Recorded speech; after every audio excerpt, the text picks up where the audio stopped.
Well,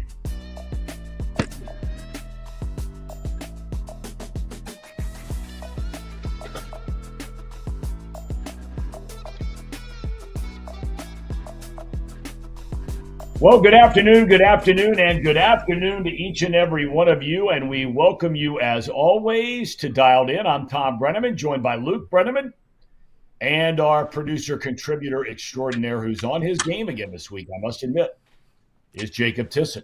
Luke, good afternoon. What's up? What's going on? How you guys doing today? I'm doing good. Good. And how about you, Jacob? Everything okay back there? And you guys cut off the bench a little bit early today. I don't know what's going on around there. Look, when I get called up to the big leagues here to host Dialed In, I can't do everything Casey does, at least not to the speed in which Casey does it. So Casey cuts up our radio segments of Off the Bench and sends them to the radio station while he's on here with you guys. It's an incredible feat. I don't know how he does it. I need a few minutes of buffer to make sure we get those over to our friends at ESPN 1410 before we get ready to roll for this show. So that's on me that we cut off the bench short, but now that we have Dialed In ready to rock and roll, I think we're giving the people their fill. All right, I got the Chatterbox Sports hoodie going here. This thing is a big league hoodie, I got to say. I love the color. It's big league. We got to get you guys one of those, and we'll all wear them together one of these weeks. All right, look, let's get right to it. You know the deal with the show. We're presented by UDF and Encore Technologies. We come your way twice a week. It's live on Mondays, 9:15 a.m. on Chatterbox Sports, and we post later in the day on the Believe Network. And now Thursdays at high noon. That's all Eastern time. You can find us on YouTube, the Chatterbox Sports page. Literally hundreds, if not close to thousands in the chat already. And you can download us anytime, anywhere. Check us out later when you have more time. Just search Dialed In with Tom Brenneman, and you're dialed in. Well, is tonight the entire season?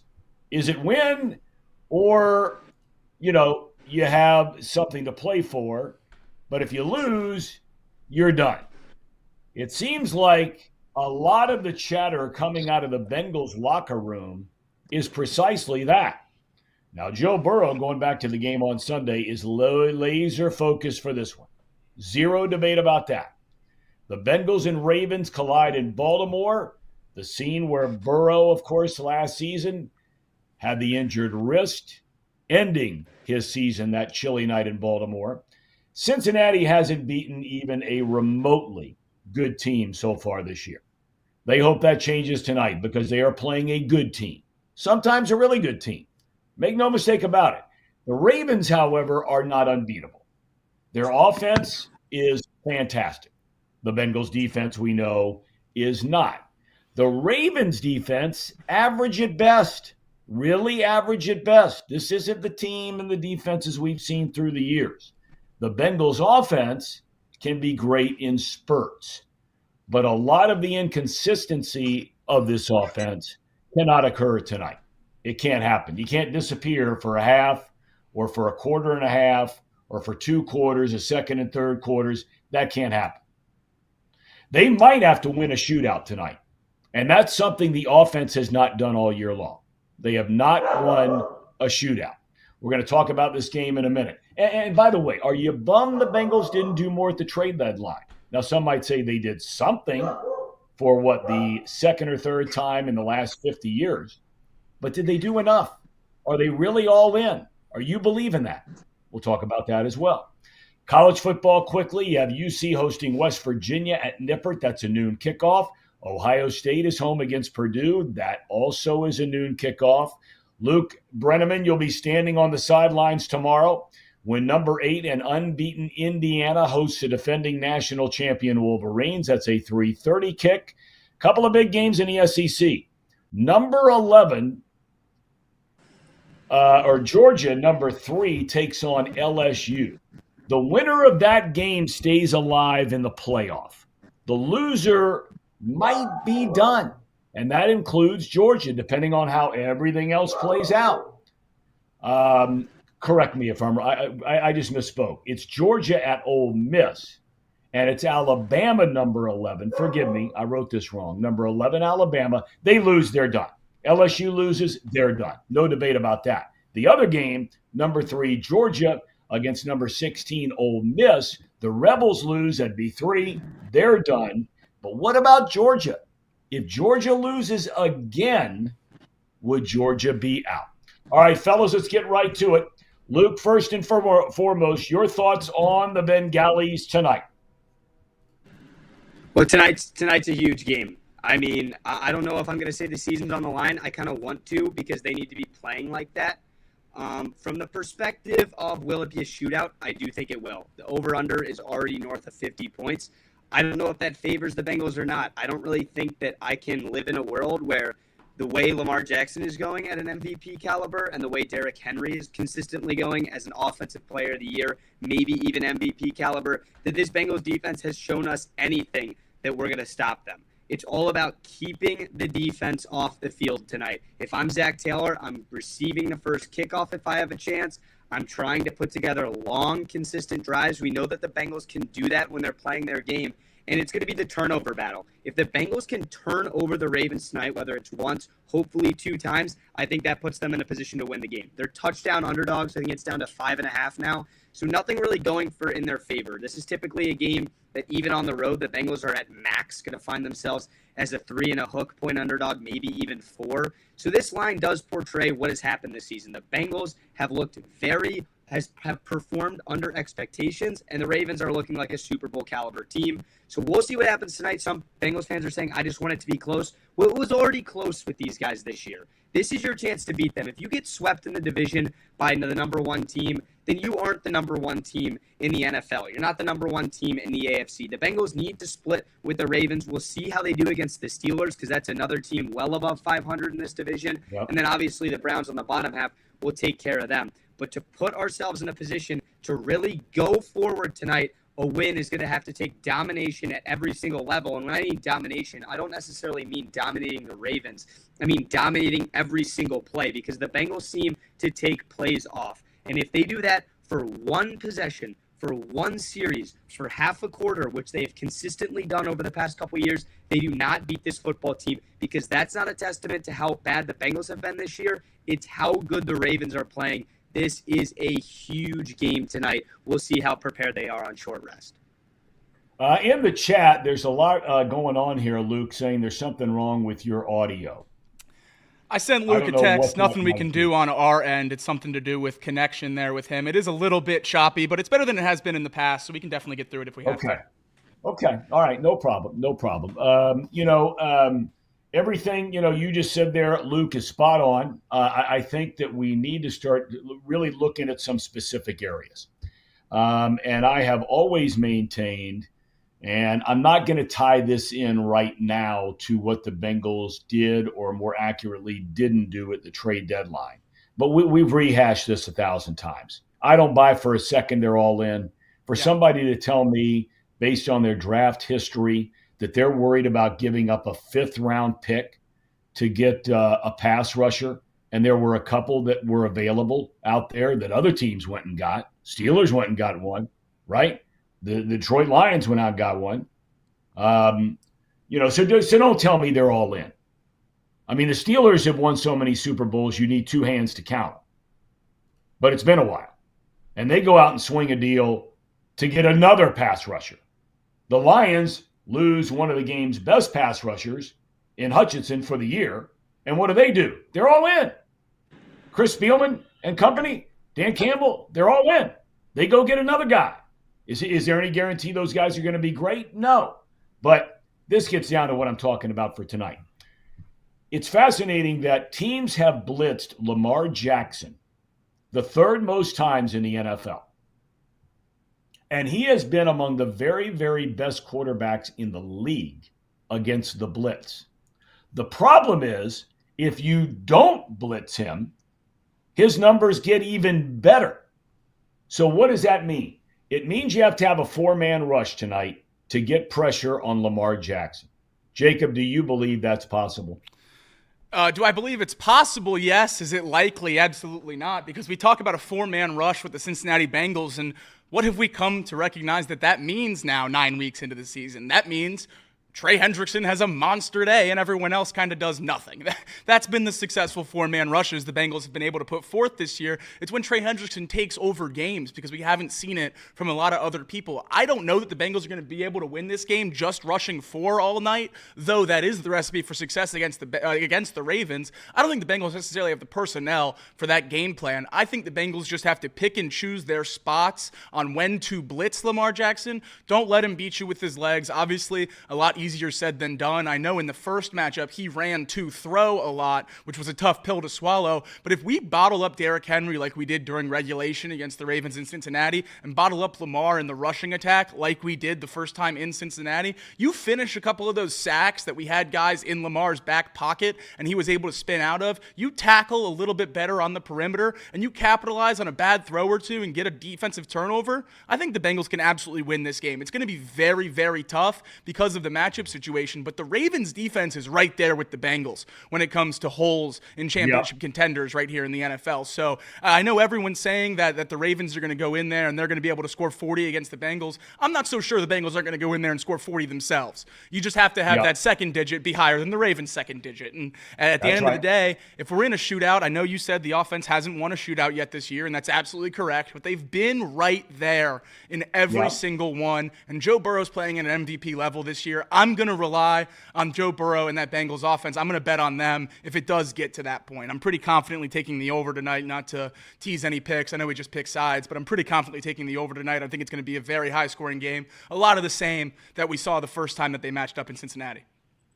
Now, it is fair to point out, and Everett Henry asked a question about the defensive line. Much healthier for the Bengals this go around, no doubt about that. And so, you're hoping Rankins. Hill, had the rib thing last week, and the secondary is still the secondary, and we'll see how that plays here tonight. Luke, if you really look at a certain area that has you the most excited as a Bengal fan that could happen tonight. We'll get to the thing that worries you the most in a minute. But where do you see an opening there that the Bengals could really take advantage of tonight? Well, first of all, is my audio better? Is this good? We're Much cooking better. now, Luke. All right. You got it, buddy. You got it, big boy. Well, you got it, big boy. I'm sorry about that. This house is a dumpster fire in every facet. Well, there's too much alcohol. Oh, that's right. You're not allowed to have alcohol in there. I'm sorry. My bad. Elon Musk will make the internet great again. Okay. All right. Now back to sports. So when I look at this Bengals matchup with the Ravens, the hardest part is the Ravens don't have too many flaws. But the thing that I will say in regard to your question is we aren't, or at least I'm not acknowledging enough just how good Joe Burrow is. I mean, he is the MVP of this league statistically right now, and the Bengals are sub 500. So whether you want to get angry about that and blame it on Zach or the coaching staff or the defense or everybody, you can do it. But all I know is I'm turning on a primetime game tonight against a division rival with a quarterback under center for my team that tossed the game ball back to Zach Taylor after last week and said, we got a big one. Get your bodies right. Get your minds right. I think there was a couple cuss words involved in there, obviously, and he's ready to go. I mean, people are forgetting this is a Ravens team that injured Joe Burrow, forced him to have wrist surgery, and post-game, Roquan Smith wants to go on there and say, when you play the Ravens, stuff like that is going to happen. There is a lot of bad blood between just Joe Burrow and this Ravens team. Obviously, it's a divisional rivalry game between two AFC teams who are consistently in the mix for the Super Bowl hunt every year. But I think tonight, if the Bengals are going to turn their season around, you have the red carpet rolled out for you. If you want to show up for one game, if they're back to 5-5 with the win against the Ravens, I hate playing hypothetical, but it's go time then. And obviously, touchdown underdogs, crazier things have happened. I just want to see them start strong and show glimpses of hope. And if Joe Burrow can have the ball in his hands come a couple moments in the second half, then so be it. I'm confident that we have a chance to win the game. Well, I mean, look, we love Burrow. There are times I get on him, and look, we're not cheerleaders for the team. I mean, and the thing I have to say, and this isn't giving myself any credit at all, but it is pretty interesting that Burrow has been the guy all year long that comes out after games and says our offense isn't good enough. That's not me saying it. That's him saying it. And he has said that regularly. I mean, they scored 41 points against the Raiders the other day. And anybody who watched that with an objective eye would say they completely took the third quarter off. They vanished. They disappeared. They're making mistakes, mental mistakes, penalties, and that should have been a 55-point game. Now, people can say, well, who cares? You'd have beat them by 40 instead of beat them by 30. Okay, fair enough. But we know the defense is what it is, and you got to hope and pray they get better. But tonight, I am convinced, and Jacob, you just talked about it, with all the talk about Burrowhead and all the success that Joe and the Bengals have had against Pat Mahomes, okay, it is total domination for Lamar Jackson against the Bengals. I mean, you want to talk about domination? I think he's lost one time as a starting quarterback in his career against the Bengals.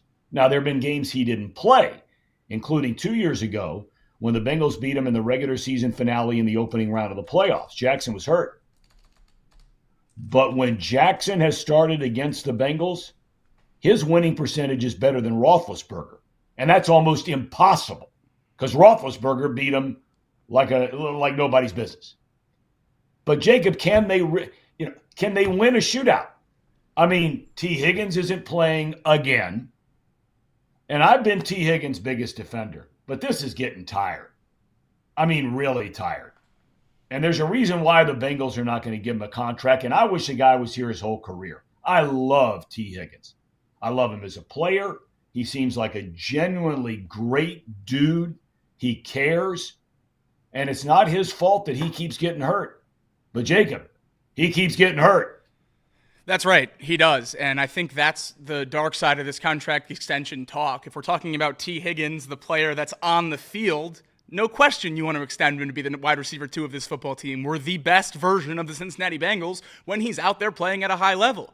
He's just not out there very often, and it's been a thing that's happened his entire career. So many soft tissue injuries, so many practice injuries, multiple walkthrough injuries that have now held him out of games in his career. This one now lingering, the quad injury. Incredibly frustrating to see in terms of a guy who's playing for a contract, a guy who made a bigger deal this offseason about not being extended long-term, requested the trade at the beginning of the offseason. A lot of stories was that was his agent and not him, and he kind of put a lot of that noise to bed when he signed his franchise tag on day one and didn't miss any practice of the offseason, voluntary and mandatory alike. He was there every step of the way, and that goes to what you said about how great of a player and teammate and guy in the community he is. There's been nothing but rave reviews about T. Higgins and his time in Cincinnati.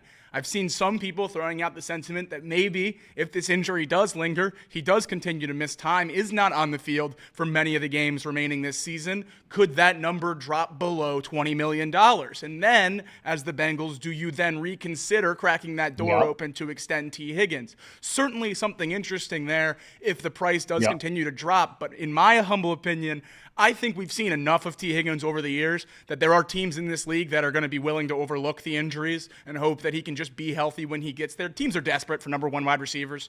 It's the second most important position in the league right now. I don't think so in terms of winning, but at least in terms of paying guys, that's what teams are reaching to pay for. Number one wide receivers and number one quarterbacks are getting big-time extensions that they might not necessarily deserve in every instance. I think there's going to be a team out there that goes and gives T. Higgins that big-time contract that we talked about before the season, the one we thought he was going to get going into this season. I think he's going to get it somewhere, so I don't think he's going to come back to Cincinnati. I do hope that he's able to get healthy and contribute to this team in the last 9 weeks, because what we've seen is that no other receiver on this roster is willing to contribute to this team on a consistent basis. Jermaine Burton sleeps through practice. Andre Yoshivas can't do anything but get open in a scramble drill in the red zone. Charlie Jones, great return man, hasn't given us anything in the receiving game since we drafted him. Trent Irwin is statistically one of the worst receivers in the entire league when it comes to getting separation. So we don't have a whole lot in that room outside of Jamar Chase. I know people really want Andre Yoshivas to work, take that step as that wide receiver 2. Personally, I think we've seen enough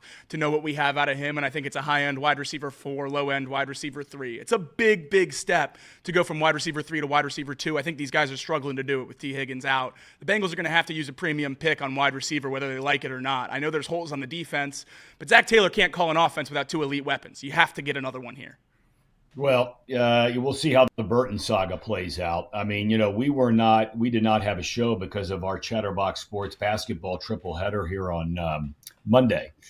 But we didn't have a chance to, sort of walk through that whole ordeal. And we're not going to do it now. It's really old news. By the way, Optimistic John, I love you, Optimistic John. But did you just say to me, Tom, Lamar Jackson did not dominate the last time these two teams played? Okay. He threw for 348 yards. He threw 4 touchdowns. He did not have a single interception. He ran for another 55 yards. Now, his completion percentage wasn't all that great, 26 out of 42. But 348 yards and 4 tutties, no picks. All right. You don't have to call it domination. You call it whatever you want. All right. Now, Luke, your idea, I understand, Jacob, you are the execution man today. Before we get to buy or sell, is there anything you guys would like to talk further about this Bengals game in terms of specifics? Luke, I start with you. Well, the biggest thing that I want to talk about Luke, is that Luke, you can't that audio really is talk going about... again. So we're gonna go ahead and get Tom back on. We'll try to get you disconnected and get you back in action. Okay. But it's All starting. right, let's try that again. Look, while he's doing that, I have some thoughts on this Burton thing. It is old news, but let me just say for the record, I'm not throwing in the towel on the kid. I'm not doing it. And I wouldn't throw the towel in on any 23-year-old because, I mean, there's actually real medical evidence that shows you that from a certain period of time, especially for young boys and young men, that your brain chemically is not making great decisions yet. Now, some people, Joe Burrow, pick him, right? Okay, well, he's made good decisions. Okay, and maybe your kids have made good decisions. I'm grateful that my kids have made good decisions. But are they perfect all the time? No. And this kid has some character issues back when he leveled the fan after the game at Tennessee last year. We know that whole story. It's disappointing that he chose to do whatever it is that he did in a week where they really needed him. That's the part that bothers me the most. If he'd have gone out and done something during training camp or, he does something on a Tuesday night when they're off or a Monday night because they're off on Tuesday, all right, fine. The only part of it that really bothers me is he does it when they were game planning for him to be a big part of the team. The quarterback had gone to bat for him. And then, he's a no-show for practice on Saturday.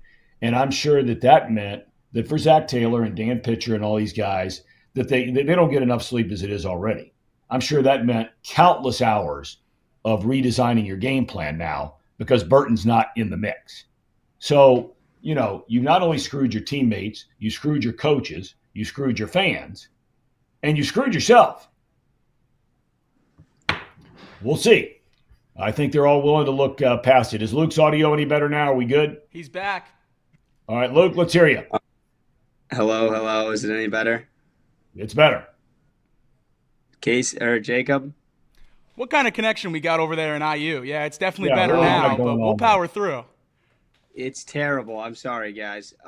Honestly, before we get into picks, set us up with the records and everything. I'll come back on my phone. At least the audio should be good then. Well, we got to do a buy or sell because Jacob has a couple of buy or sells. Jacob, you and I will play buy or sell while we'll he's set that up. That. I'll be back. Right? Sounds good. All right, let's go. Sounds good. All right, Luke tasked me with putting a couple Bengals buy or sells in here. We already kind of touched on some of those points, but the one I think that everyone's focused on now after last week is the trade deadline, and I guess earlier this week, how it all played out. Tom, I wanted to get your opinion. Did the Bengals improve their chances at the trade deadline? Buy or sell that they improved their chances at the trade deadline? Just the one move, the 7th rounder for Khalil Herbert, did that move the needle at all for you? Yeah, it does. I mean, because it was a need, right? I mean, Moss, God bless him. I hope everything's okay. That's serious stuff when you start talking about the neck and back and head and all that kind of his neck especially. Yeah, so yeah, you improved your team because you're not asking some rookie or Travion Williams, who seems like he's been here since shortly after Adam and Eve and really never done much of anything. And so, yes, I'll buy that. I wish they'd have done more. I'll buy it. What do you think? I think so. I think so. The Bengals' floor was so low at the running back position after the injury to Zach Moss. You only had one running back that was worth anything. Exactly what you said right there. 27 carries to Chase Brown last week. Not gonna cut it. Can't have that every single week. Certainly needed to make an addition, and I'm very, very glad they did at that position. And it seems to be a lot of people felt like the Bengals were deviating from their system and what they always did because they did make a trade. This wasn't a luxury trade. This was a trade out of necessity. You didn't have active running backs, so they didn't exactly go out and get something for fun. They just got what they had to do. Building off that trade for a little bit, Chase Brown's role will decrease significantly with the addition of Khalil Herbert. A lot of people, I've seen some sentiment online that Khalil Herbert might be the best back in this Bengals offense now that he's here. Do you think Chase Brown will keep the stranglehold on the running back one? Or yes, because I think Chase Brown looks fantastic. I agree. mean, I think a legitimate question would have been, as you now watch Brown become, for the first time in a game in his career, the bellwether back, when a lot of people said he's not big enough, he's not strong enough, all these kinds of things. Carries it 27 times, catching balls out of the backfield, goes for over 100. I mean, my first question is, why hasn't this guy been playing more this year? It's the first thing I said to myself. Now, it doesn't mean you had to give him 27 carries. And Moss is a nice player. He's done some good things for this team. But Brown is a better player right now 100%. On this team. So, I mean, come on. Again, I ask myself, who's evaluating this thing? Why have there been games that this team has played this year where you didn't even know Chase Brown was on the team? Right. Right? Right. How does that happen? Yeah. I don't know. Anyway, all right, what's next up? Is Luke back? Luke's back in here now. I'll get his thoughts on these while we have him. Just the running back trade, Luke. How do you think it could affect Chase Brown? Yeah, I mean, I think to my dad's point, Chase Brown has kind of proven that he probably came into the league and wasn't supposed to be a workhorse back, but he has that speed. And then the Bengals run him on the inside a lot for a guy that I thought would be typically used in the screen game or a pitch play and try and get him near the hashes or outside the hashes. He's been pretty good. I think to Jacob's point, you are dead on. People are acting like the Bengals just said, hey, let's go get Khalil Herbert. The Bengals needed Khalil Herbert. You have to field a team at some point in this league, and we'll see what he brings to the table. This is a guy that the NFL is ruthless to running backs, and one thing that they have to do is run hard. So this is a guy pretty much fighting for a job right now. The Bears didn't trust him enough. They brought in DeAndre Swift. He wasn't really seeing the field that much there. He has been a good back in stretches for a bad Bears football team the last couple of years. So whatever he can bring is a plus. The only difficult aspect I think we see with Khalil Herbert and talking about him on a week-by-week basis is this Bengals team, there's a whole lot more issues than even bringing up the offense. I've seen people in the chat saying Mike Gesicki needs to have a good game. Obviously, Jamar Chase has to go for over 100 yards tonight and probably score. Chase Brown needs to run for over 4 a carry tonight. The offense has to be perfect, and it's about time for the defense to show up. Let's start calling those guys out on the show individually. Who needs to bring it tonight? Who needs to force a turnover? And collectively, who needs to play 4 quarters? I'm all about the defense. In a short week, that's really what it comes down to, because the Ravens are probably the second best offense in the NFL right now, maybe third. Yep. And you know what, though? I don't think Chase has to go for 100 for them to win. They scored 41 without him getting even half that amount last week. Now, it's a different team. But I'm saying if other guys, Gesicki, I mean, he has really looked good. Really looked good. And they're going to be without All Jr. That is just such a sad deal. And we can talk about that later. It really is heartbreaking. His kid bust his ass to get back and just stepping on the turf, man. I mean, you see it all the time now. But we wish him well and able to come back next year, hopefully. But look, some other guys are going to have to play. And the run game's got to be a part of this whole thing. I'm looking forward to seeing Herbert. He's a talented dude. I mean, some of the numbers, He hadn't had a chance to be an every down back, but in the games where he has been, he's done pretty well. All right, what else? We have another because Luke's got to get out of here, I think, at quarter till, and we got to get to picks. Yeah, I got one more for you before we I'll say one. One more buy or sell for you, and right. I think you got to give the defense a little bit of credit. Trey Hendrickson gets to 20 sacks. Trey Hendrickson, I'm going to buy this one personally. I think he's been on a tear so far this year. The double teams, the triple teams have not mattered. He has been an absolute menace. Leads the NFL in sacks right now with 11. Needs 9 more in 9 weeks. I think he absolutely does get there. Trey Hendrickson, 20 sacks and a Bengals franchise record. I'm buying it, and I think if the Bengals make a run to get back into the playoffs, we could be talking about him as a defensive player of the year when the season ends. You're right. Luke, you buying or selling? I'll buy it. He's that good. This Bengals pass rush, I don't really know what we're going to get from them. I'm so just not optimistic about this defense, but it's kind of like the same thing with Burrow on offense, how he's easily the NFL's MVP if the defense gave him a little. For how much scrutiny this defense is well-deserved and has gotten through the past 9 weeks, Trey Hendrickson is just unbelievable at his job. I wish there was more help, but I'm optimistic about tonight, guys. I really am. I think that some guys are going to step up, and this defense is going to put their foot into the turf and say, we are a veteran group. We are a group who is coached by Lou Anarumo, who has scientifically cooked up schematic schemes against really good teams to win huge games in the postseason as well. So this is your chance to go on the road. We'll see what they have tonight. If they roll over and quit and get run over by Derrick Henry and Von Bell's bailing out of tackles in overtime that led to the Justin Tucker chip shot field goal on that first play of the drive, then so be it, and let's phone it in on this team and this defense. But tonight's the night that it's balls to the wall. Okay. All right. Fair enough. I'll buy that too. I think Hendrickson is so good, and I think that he's among the elite guys without a doubt. In the NFL, but he's just playing at such an incredibly high level. It's amazing, and man, what a great teammate and a great leader. So he's got to bring it tonight, and hopefully he'll get some help from some guys in the pass rush. I heard guys on the radio, by the way, last night talking about Joseph Asai. I have nothing against Joseph Asai, but are we not done talking about the potential of, it just popped into my head a second ago because I almost drove off the road last night when we were talking about this whole trade thing and the Bengals are still believing in Osai and Murphy and all. And I'm just thinking to myself, what? You can't trade a 5th round pick or a 4th round pick based on the way you've picked on the defensive players in recent years and get a guy who you know is a good player right now? Anyway, all right, let's get to picks. Luke, you take it away. All right, let's do it. Pre-show, as of right now, let's take a peek at these standings here. Dad, you're in first, but I feel like there's somebody coming.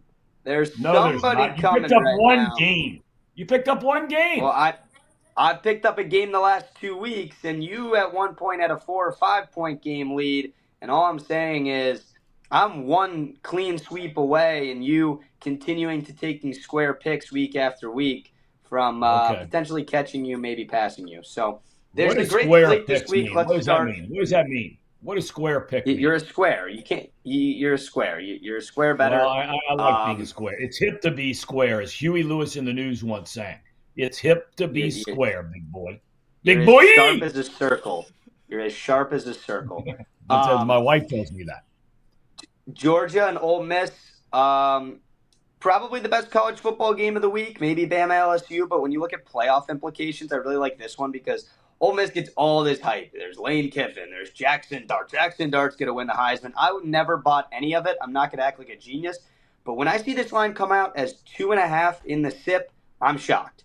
It's Vegas not really respecting Georgia or throwing a ton of respect to Ole Miss and the aspect of their home crowd advantage. I'm going to take the Running Rebels. Because I'm here to say I don't believe in them. I haven't believed in them all year. But if you're going to tell me that they're 2.5 points worse than Georgia, then I'm a little worried about that one. I don't think they respect Georgia too much. I'll take the home team. And maybe Ole Miss somehow throws themselves back into playoff contention. Okay. How about you, Mr. Tissett?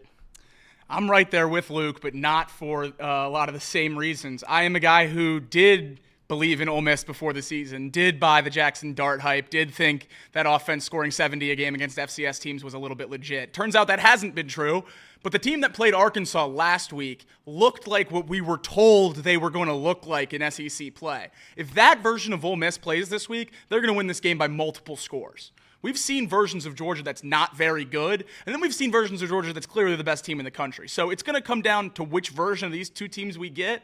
I'm going to bet on the quarterback that's playing better right now. I would take Jackson Dart over Carson Beck, at least for the last few weeks. Beck has been abysmal. So I'm sticking with Ole Miss, sticking with the home team. Okay, well, I saw Ole Miss in person early in the year. They've got a lot of talent. But I think if they line up, which they're going to do this Saturday, even though they're at home, they line up toe-to-toe with the Dogs, and they're going to get whipped. I take Georgia. Without a doubt. They not only win, they cover, so I'm taking them. What's up next? All right, here we go. The Hoosiers. Who would have thought a year ago that the 3-9 Indiana Hoosiers would be hosting Michigan in, what is this, week 10 of the college football season?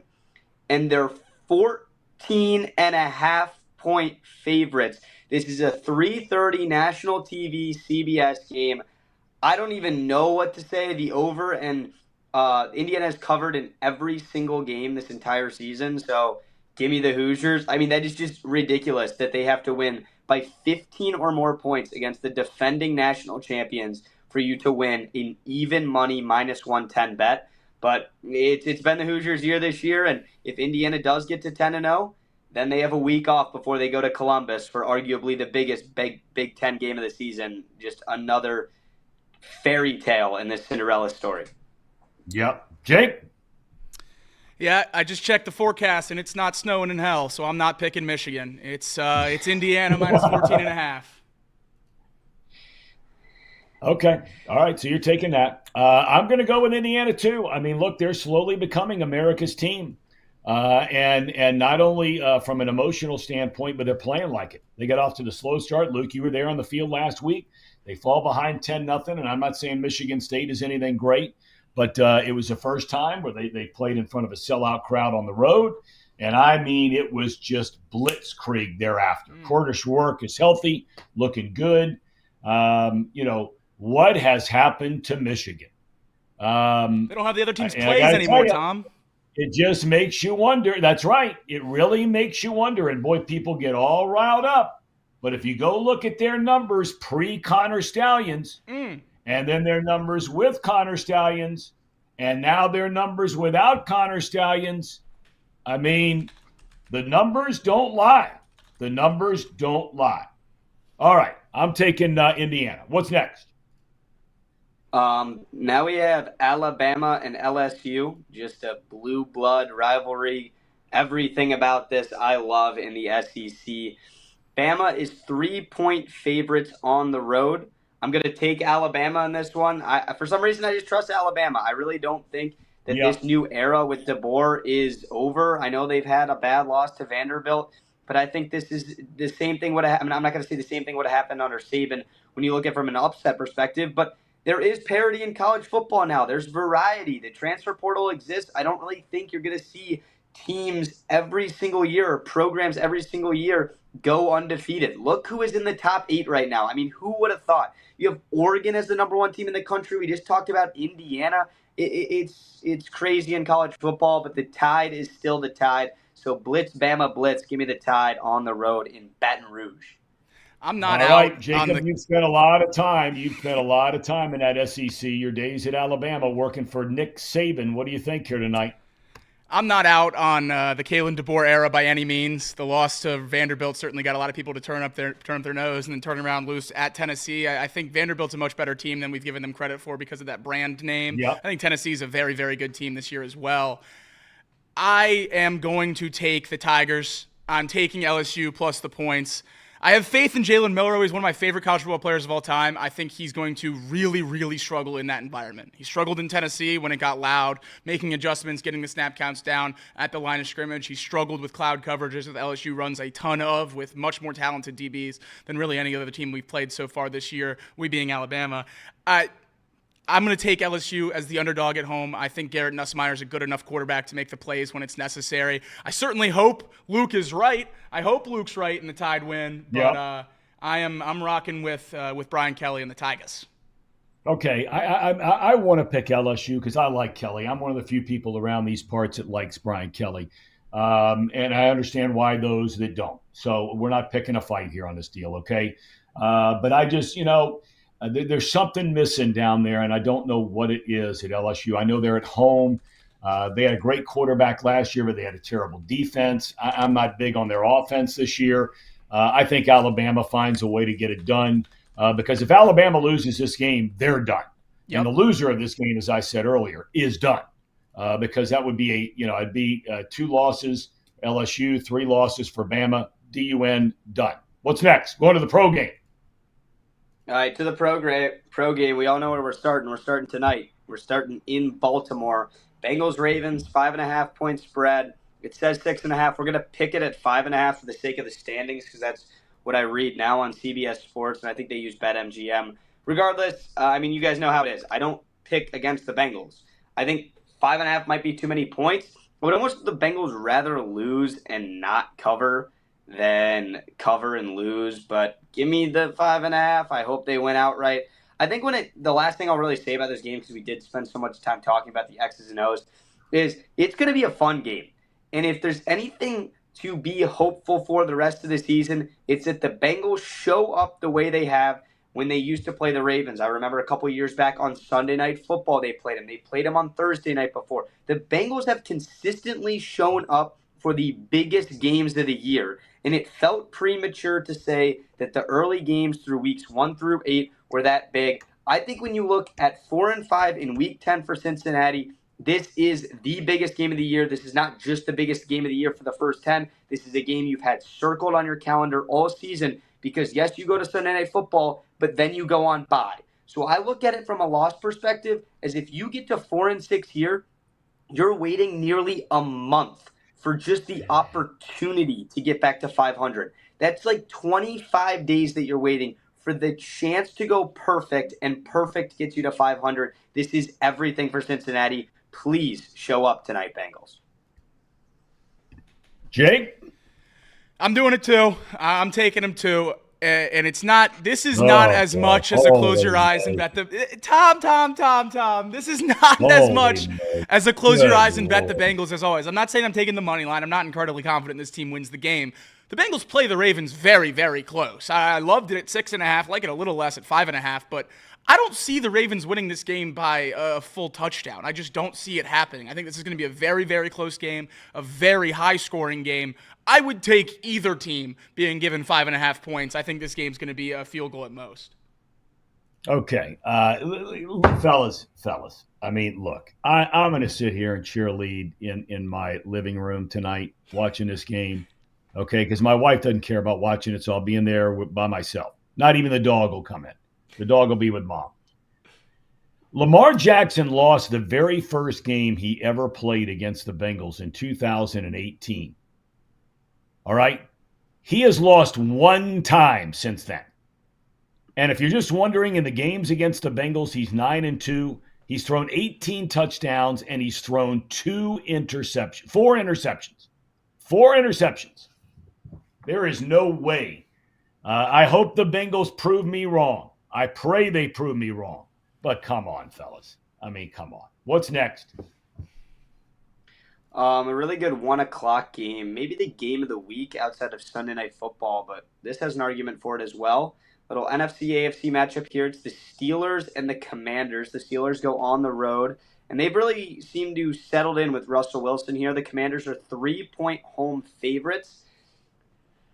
I don't know. I love taking underdogs, so I think I'm going to take the 3 with Pittsburgh. I just trust Tomlin so much. I think that this Russell Wilson thing is going to really blossom. With Justin Fields, the Steelers certainly weren't blossoming, but they were winning games. I think Wilson settles in fully this week and just puts a ridiculous stat line on this Commanders defense. We saw what Joe Burrow did to them in the earlier season. By no means do I think it's a blowout. This is going to be one that just played well into the fourth quarter, but I'll take 3 points for that reason. Okay. What about you, Mr. Tissett? I'm taking the Commanders, and it's strictly just Jaden Daniels is really, really good. And that team finds a way to win games, really, however. And I think if you're looking forward at the Commanders' schedule, they have the Steelers this week. They have the Eagles next week. If they're able to take care of both of those games, I know the Lions really have that number one team in the NFC spot nailed down. Are we so sure the Commanders aren't the second best team in the NFC if they're able to take care of business these next 2 weeks against playoff-level teams? This team is really, really good. They've sped up that timeline very quickly. Dan Quinn raised the floor of that organization drastically. We've yet to see what the ceiling is for that team, but they're just playing well-coached fundamental football at this point. And I think it's a recipe that's going to be able to beat the Steelers, because what do the Steelers always do? They force you to make mistakes, and they're a better coached team than you. I'm not so sure that the gap in coaching between the Commanders and the Steelers is as wide as it's been for the last 20 years. I think Dan Quinn's a really, really good coach. I think he's going to be able to scheme it up against the Steelers and really take care of business this week. Okay, I'm going with Washington too. I like what they got going on. Luke, I know you got to get out of here, so let's blitz through these. Let's go. No, I'm all good. I don't have class today, so I can go tell one. 49ers and Buccaneers. This is a weird one. It really stinks because the Buccaneers have back-to-back wicked games after their start, and they just don't have any wide receivers. Their game against the Chiefs was maybe the game of the year. There's been some great NFL games, but finally a good primetime one. It feels like we hadn't seen that in a while. They take the Chiefs to overtime. They hung in there. That's a testament to Baker. I mean, you get the ball in his hands under 2 minutes, he's going to take you down the field. What a stud he is. 5.5-point underdogs, though. I just think that the teams like Chiefs, especially the 49ers, they just take it out of you. Just physically. If you play one half of football against the Niners, I think that you're just so gassed. And with a team that's already beat up, I'm going to lay the 5.5. I know the Niners are on the road, but I think they win this game by a touchdown or more. I'm right there with you, Luke. I'm taking the Niners as well. Christian McCaffrey was limited in practice this week. It does seem like he's trending towards playing at the front end of that 21-day practice window. This pick not dependent on whether McCaffrey plays or not. I think the Buccaneers really wrung out the towel last week against the Chiefs without any of those receivers. That's the best game we're going to see them play the rest of the year with this banged-up offense. I'm taking the Niners to win it pretty comfortably. Okay, I'm taking Tampa Bay. I understand you're right about their receivers and all that kind of thing, but I think they're good at home, and I take the Buccaneers here. Okay, Sunday Night Football time. Lions and Texans. Great game. The Lions are the best team in the NFL. They really are. And last week I chose the Packers with 3.5 points at home, and I said it's a divisional game. I'm always going to take the 3.5 in Green Bay. I thought Jordan Love is going to have a great game. He didn't. The Lions played well. It was rainy, though.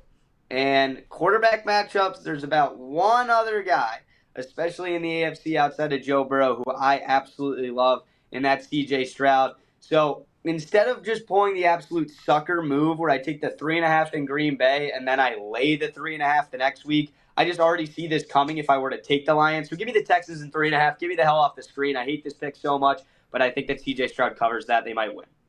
Yeah, Luke, I didn't have the pleasure of doing Dialed In last week, but I'm in the same boat with you. I took the Packers plus the points, which means I'm definitely not going to flip and bet the Lions this week. I'm on Houston as well. Same thing. I think CJ Stroud's kind of taken a step back over the last few weeks. A lot of people pressing the panic button there. It's something that for the last decade or so we've just called a sophomore slump, and it was pretty normal for every young player. I think he'll figure it out, and I think this is one of the weeks that he does figure it out on the big stage against the Lions.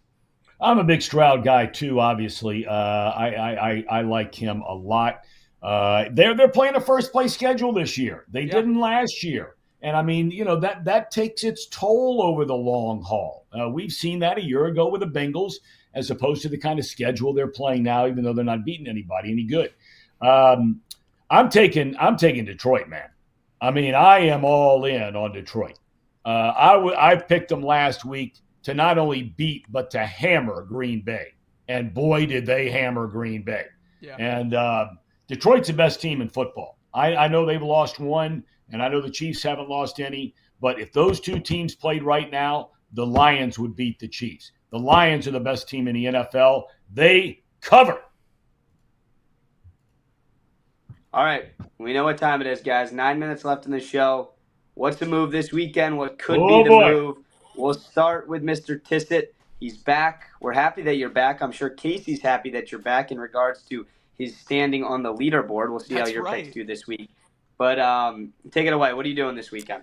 This Saturday, I will be at the Natatorium in Oxford for Miami Swimming and Diving. So you never know what kind of broadcasts old Chatterbox Sports has in their back pocket for the weekend. And this weekend, my move is broadcasting swimming and diving from Oxford. So very excited to do that on Saturday. So are you actually broadcasting?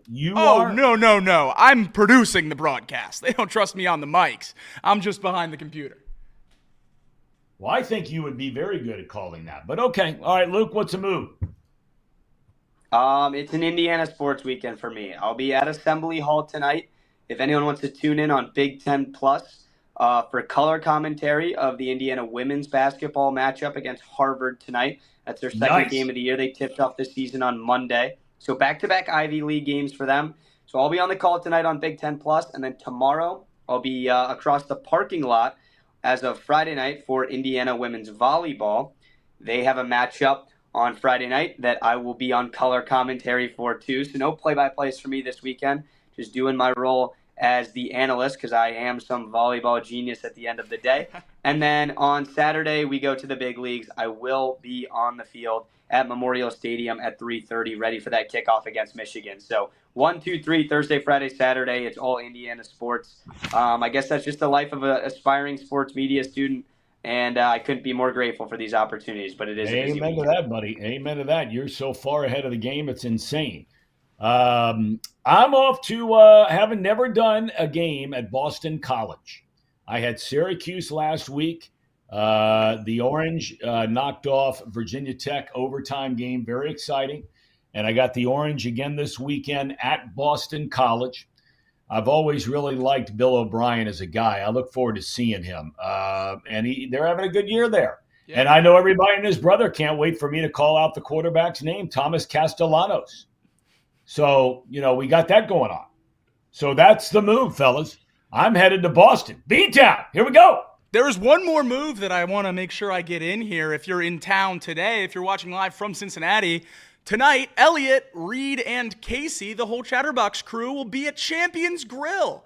That's Grill with an E on Work Road with an E. So live show from 7 to 8, leading you up to Bengals kickoff tonight, live from Champions. It'll be streamed on our YouTube, all that jazz, just like normal. And as soon as they're done, they're going to kick it to me tonight, and I'll do that YouTube watch-along post-game show like I do for every Bengals game. So I know it's not the weekend, but it is a big-time move for a Thursday night if you guys are in Cincinnati or Bengals fans. How late will you go tonight, Jacob, after the game?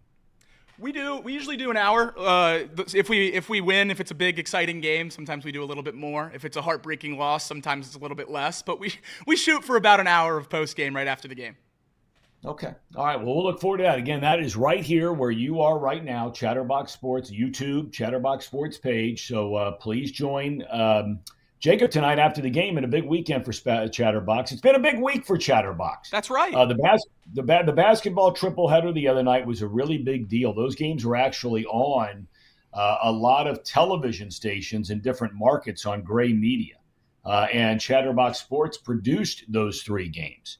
And I was really sorry I wasn't there. That was my bride and I had our 24th wedding anniversary on Monday. So I am extremely grateful that she allows me to still call me her husband. And I am really, really grateful for that. And, of course, Luke calls her mom, but 24 years and still going strong. Everett Henry says congratulations. Thank you very much. And Mark Fetters as well. All right, fellas, Luke, have a great weekend. Go Hoosiers. Jacob, have a great weekend. Thank you, Tom. Luke's still there, or did he check out? Luke's here. I'm still here. Thank you, guys. Boy, have a good thanks weekend. everyone that tuned in. Yeah, we'll be back. It'll be a long weekend if the Bengals lose, but it'll be a fun one if they can take it early on Thursday night. I mean, you have 10 days to prepare. This is a huge game tonight. I can't stress that enough. I will be in the chat tonight, Jacob, and post-game with you guys. So good luck on that. Luke, before I let you go.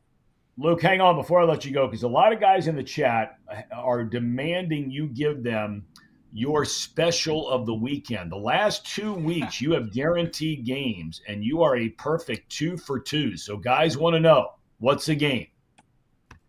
Come on now. If you don't have one, don't say it. Yeah, see, that's kind of the issue I'm having here. I didn't love the board, But I'll give you this. We'll switch it up. I normally give like a Thursday night special to start your weekend. I'll do a Saturday special. I think that Ole Miss pick is just so weird that I have to take the 2.5. And I hate Jackson Dart so much that I love how I'm betting on him. But I'm not going to say the word hate. Not a world of hate. But I dislike Jackson Dart. I think he's a very cocky, confident dude, and that's what you have to do to be a Heisman candidate in college football. We'll see if he proves it on Saturday. So push all the chips in the middle. We're all over you, Jackson Dart, Lane Kiffin, the running Rebels. There's my special of the week, and it is 2-0. So it's just trying to go for the trifecta here, fellas. Yep, you've been on a roll. All right, buddy. Have a great weekend. I miss you. I'm going to drive over there, I think, one day, a couple weeks, and take you to lunch. Jacob, have a great weekend. All of you, we thank you so much. All of you in the chat and all the kind words for both Luke and Jacob and me. And I know some of you guys like the fact that I call Luke Big Booty. Big Booty! All right. I've been screaming that at him forever. Okay. Everybody have a great weekend. Stay safe. And let's see if the Bengals can get a big one, big one tonight. Thanks for joining us on Dialed In with Tom Brenneman. We'll see you on Monday at 9 a.m.